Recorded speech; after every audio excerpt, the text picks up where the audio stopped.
Football ম্যাচে শক্তি প্রদর্শনী inter Miami ও Seattle সাউন্ডার্সের ফুটবলারদের খেলা শেষে হাতাহাতিতে জড়ালেন তারা। সেই হাতাহাতি চলল দীর্ঘক্ষণ। তার মধ্যে আবার বিতর্কে জড়ালেন লুইস সুয়ারেজ। ইন্টার মায়ামির হয়ে লিগস কাপের ফাইনালে হারের পর প্রতিপক্ষ কোচের মুখে থুতু ছিটালেন তিনি।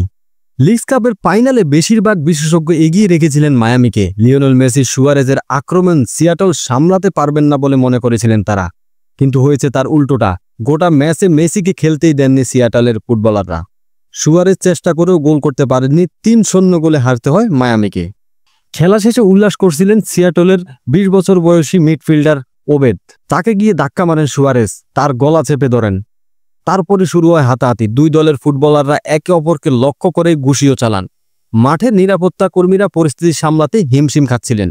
বেশ কিছুক্ষণ পর নিরাপত্তা রক্ষীরা দু দলের ফুটবলারদের আলাদা করেন। কিছুক্ষণ পর সিয়াটলের কোচের সামনে গিয়ে তার মুখে থুতু ছেটান সুয়ারেজ।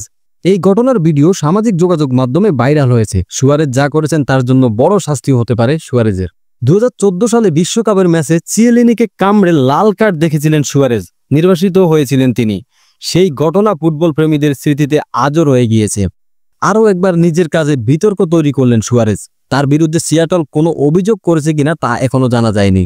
তবে যেভাবে সুয়ারেজের ভিডিও ছড়িয়ে পড়েছে তাতে আয়োজকরা চাইলে তার বিরুদ্ধে পদক্ষেপ নিতেই পারেন।